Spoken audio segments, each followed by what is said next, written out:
Welcome to the Stories of Starting podcast. I'm Heather Boyd. As a self-employed artist for the last 30 years, I'm fascinated with people's passions and creative projects. In this series, we discover how people like you have started new projects by thinking outside the box, going with the flow, and tapping into their childhood imagination. So hey guys, today I am with my longest ever friend, Miss Sharon Boddy. So Sharon, introduce yourself and tell us a little bit about what you do. My name is Sharon Boddy, and I'm a professional writer. So I freelance for a lot of mainly government contracts, and I specialize in environmental issues. And I've done that for about a little over 20 years as a professional and 30 years as an amateur as well. Amazing. Yes. That is so cool. So Sharon, I always start these podcasts by doing a little backtrack to say how we met. Yep. And the irony today is we are in front of our old school, which has been torn down. This is Broadview Public School that they've kept the old section, but the rest was torn down to build a newer school. And today I'm going to my 35th anniversary of my high school.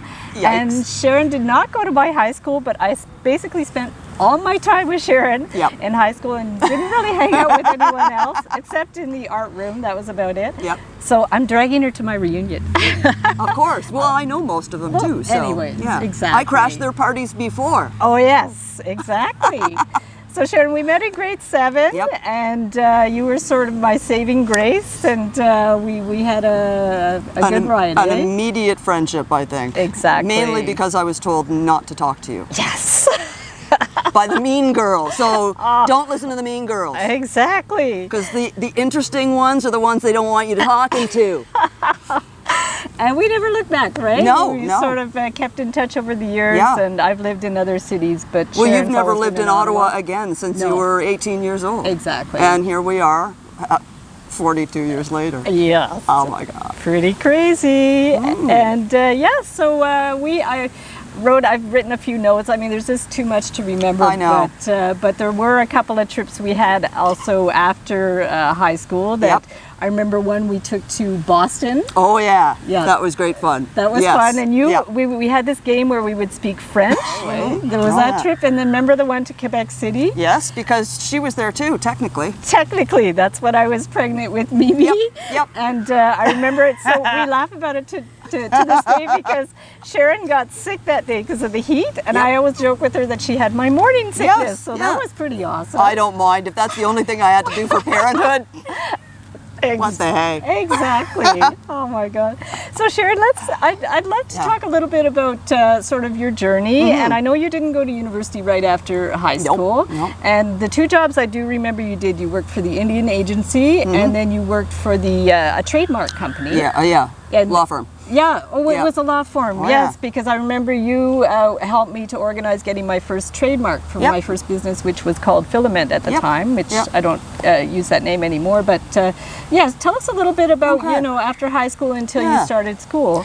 Well, I was always one of the, even if I'd had the money, I probably wouldn't have gone to university because I didn't really know what I wanted to use university for. I always knew I wanted to be a writer, but it's just like, you sort of have to be older for that, or that was, the stereotype at the time. So off I go into an office because I was a very, very good typist. Oh yes, I remember that. And I ended up, I started in the patent department, and one of the partners, his secretary left, and my boss didn't really know what to do with me because I was going through work too fast. Oh boy. So she basically gave me to him. And I'm kind of glad that she did, because for a writer to learn about copyright was an absolute godsend for me. True. Also lawyers, I don't know if all of them are like this, mine certainly was. He was so well organized, and I learned so much just from an organizational point from him, and how to organize your thoughts. Like lawyers should be organized. Yeah. Right? So, and the Indian High Commission was right out of high school too. Okay. And I only worked there for less than a year. Unfortunately, the way I left was the day before I left, I got a bomb scare. I was the receptionist. Oh yes, I remember. That was that the plane that went down? Yeah, it Yeah, was the same year that the Air India bombing had happened, Yes. and or shortly thereafter, and I had taken calls for that as well. And then, literally the day before I left, I got a call saying, you know, there's a bomb inside the building. Oh It's my like, God. excuse me. Wow. So yeah, that was fun, and so being a writer is a little less stressful. Yes, exactly.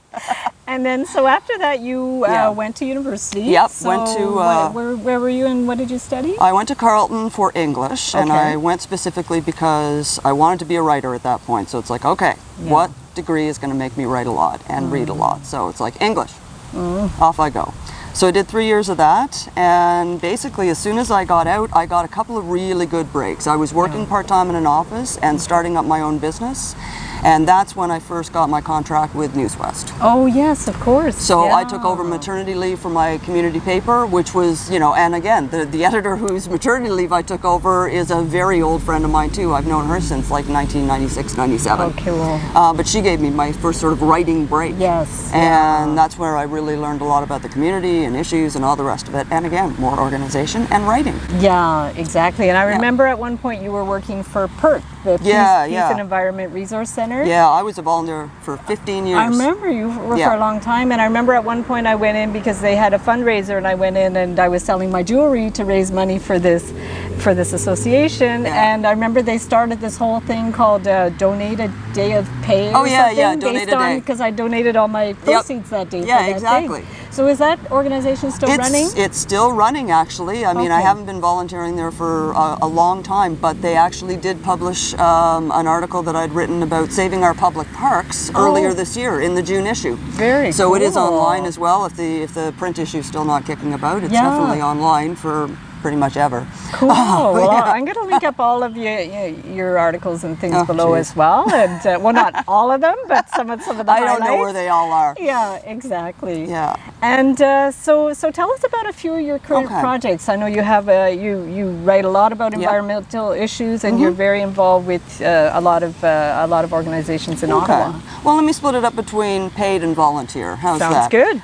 For paid, right now I'm doing 8 case studies all about energy efficiency in housing. Oh, cool. So it really ranges from, you know, like northern communities where they may not have even had, you know, proper insulation in their floors, to all the way up to retrofitting or building a new net zero house, which is you're using the same amount of energy as you produce. Oh, so through solar or micro turbine, geothermal, all sorts of different ways to do that. And so those are the types of case studies I'm working on right now. So that'll take me to about Christmas. Cool. And the 2 big sort of volunteer projects, which are probably more right where my heart is, they're in public parks. So it's just sort of raising awareness of the importance of public parks, particularly in a time of climate change, and what, you know, the kind of ecological services that these things give us. They're not just nice to have, they really are necessary to have. Exactly. So so those are the kinds of things, and I get to do a lot of photography and writing as well for that. So I do articles about them, or, you know, even just social media tweets to be, you know, engaging. I do walks, so I'm, you know, again, I'm practicing sort of the teaching aspect. I do teach a few classes as well.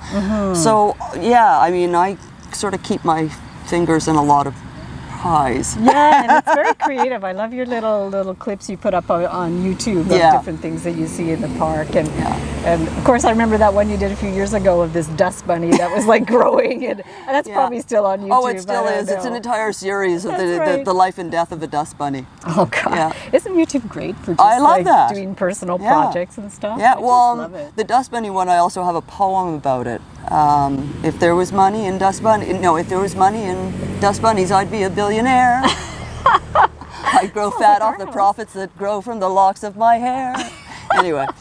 I like it. Yeah, I write a lot of stupid songs too, so. Well, I mean, when we were growing up, I remember you used to write a lot, and I remember, I think I probably have you used to do every year at Christmas time, either short stories or collections of poems, and I think I still have all of them, if not most of them. That's it. And so you do a lot of creative writing still. Yeah, well, and you've combined with with me as well, because you've made me you made me playing cards with all of my poetry on it. it, and you know, you made a little logo for Body Language when I was still using that as my company name. So it's nice that we've been able to sort of, you know, do that back and forth. Yeah, a little bit. Yeah, and I know you've written a couple fiction books as well. So any thoughts on publishing? Well, they were. It was self-publishing on Smashwords, which was incredibly easy, and it was for the longest time I didn't want to do anything like that because it really did sort of smack of a vanity project. Okay. And then once I sort of figured out that's like, you know, I'm not really going to promote this anyway. It's mainly for me to get it done. Yeah.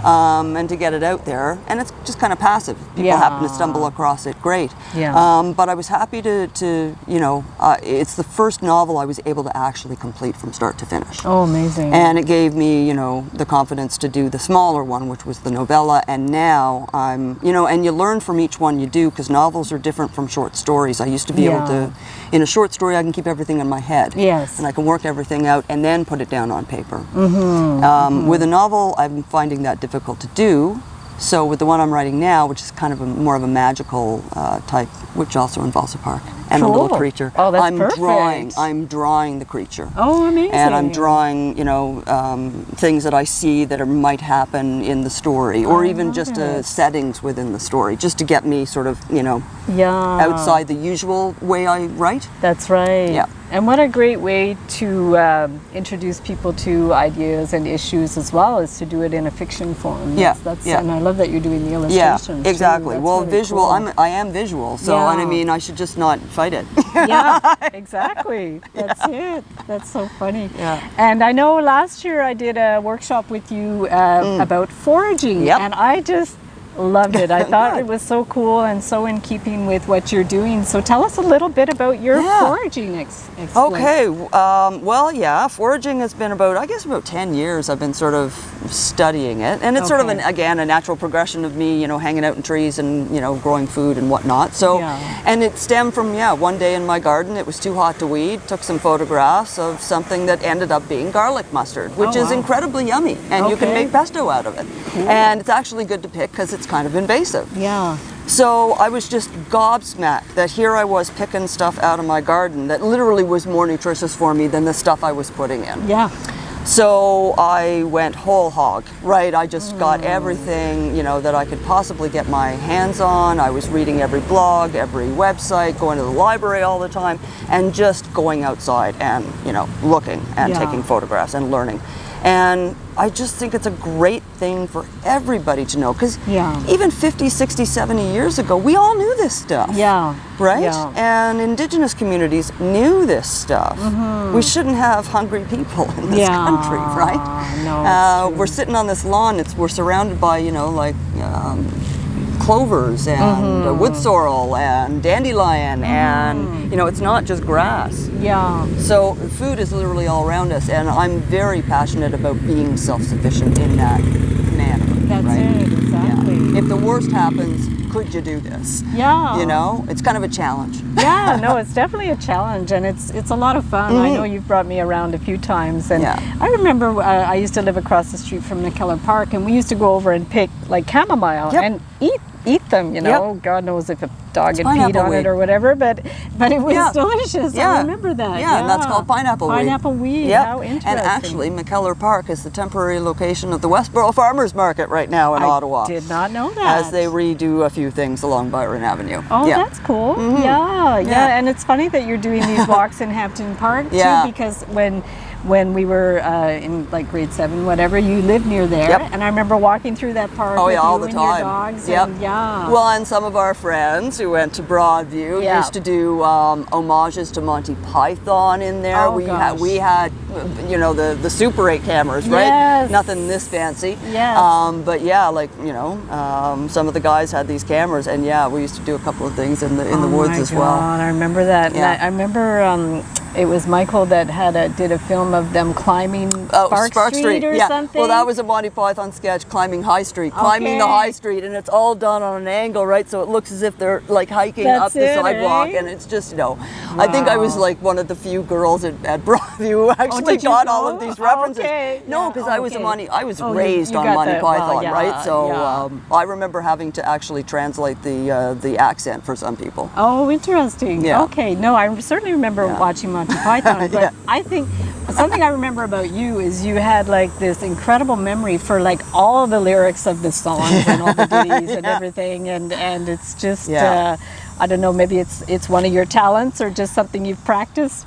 I think I've always had a pretty good memory for certain things, and I think everybody has a good memory for what they relate to. Yeah. I've got a friend of mine who I've known, since high school, and I've got such a bad memory, but this woman can rhyme off, like me, almost every lyric. Okay. And it's like if you start relating things to lyrics, Yeah. that's sometimes why I write songs, is to make me remember things, right? It's an mnemonic. I'm an mnemonic. I can never. Thank you. Yeah. But yeah, it's something that you can help remember. Yeah. Probably the most famous one I remember is Happy Days. Okay. Potsy is taking a medical course, and he does a song to make him remember all of the systems of the body called pump up, pump up, pump up, pump pump pump pump pump pump pump pump pump pump pump pump pump pump pumps your blood. Oh my God, I remember that. I didn't know it was Happy Days. Yeah, a demonstration of my memory. There we go. Well, I remember at this school when I was in grade 4. This is before Sharon came to Broadview. I had Mrs. Hayes was my teacher, and I remember she taught us our 7 times tables with this song. 7, 14, 21, and to this day I have that song stuck in my head. And then now there's all kinds of people that create like whole albums with songs for multiplication or whatever. But it's such a great and why not? And I mean, if it's something that like I said, if you're walking, there's a beat to when you're walking, and if you just sort of start nattering to yourself, occasionally you can just come up with a song on your own. Exactly. And you'll remember it maybe more. Yeah. if it's yours, right? So. Well, I remember we used to hang out on the weekend all the time. I think Sharon slept at my house every single weekend. Pretty much. Pretty much. Yeah. And we used to stay up and watch TV. Of course, in those days I had like 2 channels or something. But remember we used to watch Make Me Laugh. Oh, God. What is it about being in a car alone that makes you want to pick your nose? That's the classic one.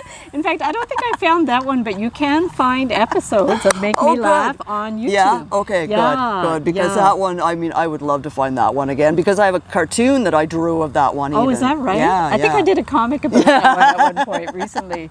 But I mean, now I'm totally obsessed with stand-up comedy. But at the time, it was. I wonder if some of the comics that like sort of the older comics would have shown up on that we didn't even recognize at the time, right? That's the reason for me to go back. It's like, hey, you're big now. Yeah. Well, I know Howie Mandel was on it. Yes. I don't know if we saw that one, probably, but probably. No, he was definitely on. I mean, he certainly changed his style over the years. Those were the days where he was wearing diapers. Yes, and putting the thing in the big surgical glove on his head. Oh, God. Little baby voice like this. He was Bobby.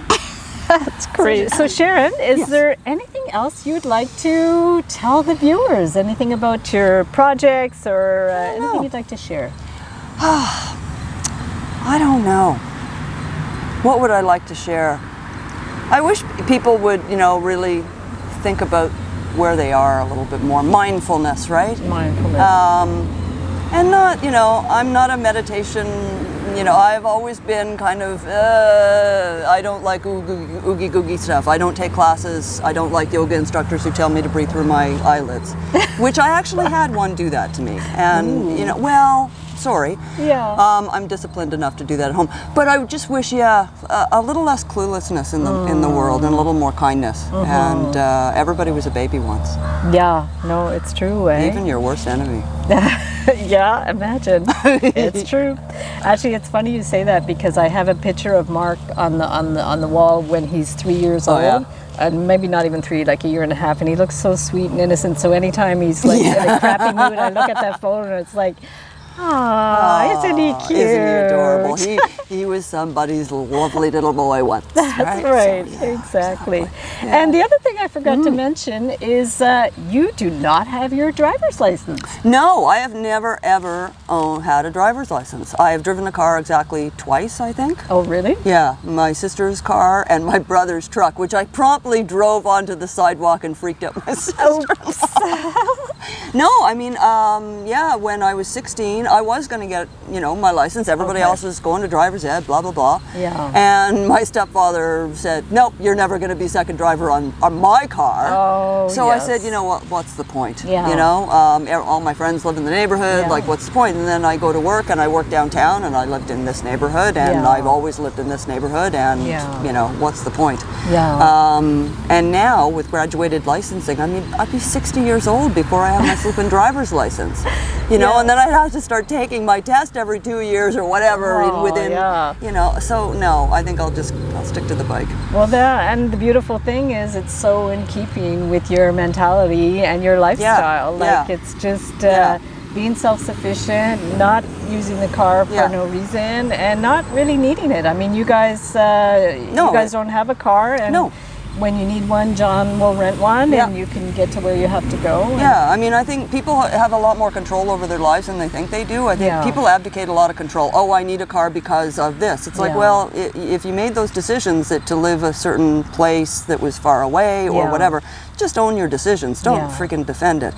One thing I do want to add, and it has been on my mind of late, and that's basically, I think, your family is incredibly responsible for my environmentalism, and especially your mother. Well, true. My mom, your mother was the very first person I ever knew who had a compost heap. True. She recycled before we had a blue box program. True. To this day, I still have those milk bags that you slit open because they're great freezer bags. I once fell off my bike when I wasn't wearing my helmet. Oops. And I ended up with stitches in my head. And the guy on the street who saved me and brought me to the hospital, because I did end up, with a little bit of concussion. Yeah. He actually had the ice in one of those milk bags, and I remember being at the hospital. He had gone, and I remember taking it. It's like, hey, somebody else does this too. Oh my God, that is funny. And I mean, your mother, your family was very liberal. Mine was not. Or not overly. And I was exposed to a lot of that. So Oh, that's wonderful. Wow. Your family saved me too. So. Well, and you saved me, and my family saved you. So it's all good. It's a symbiotic relationship. That's it. And my mom's getting a lot of shout outs in these podcasts because it's incredible what she's done, and she learned a lot from her mom too, because I remember my grandma used to pay us to stack up newspapers, tie them in string, and they would go to the recycle place, and she'd pay us like 10 cents a stack or something. She lived through, she didn't live through the real horrors of the war, but she lived through the war here, and they had rationing, and they had victory gardens and all the rest of it. So no, that's it. So Sharon, tell us where we can find you online, and if anybody wants to get in touch with you. Well, I have a WordPress site. I'm not going to give you the URL. Literally, if you Google my name, I'm pretty easy to find. On Twitter, I'm at Das Bod, which in German is the bod. I didn't know that. A takeoff of Das Boot. I love it. And I guess that's about it. I'm not on Instagram. I do not do Facebook. No. But I'm pretty You're easy to find. on Facebook now. Well, yeah. Oh, and I do have a YouTube channel. But it's kind of odd. There's a banana thing on there at the moment. That sounds interesting. Me having fun with a banana, and it sounds dirty, but it isn't. Clickbait. Awesome. Well, thank you so much for coming on. And let's go to that reunion. All right. Let's get drunk. I don't care. Thanks so much for tuning in to Stories of Starting. If you would like to inspire others with your story, big or small, be sure to reach out via storiesofstarting.com. Until next time, always remember, your story matters.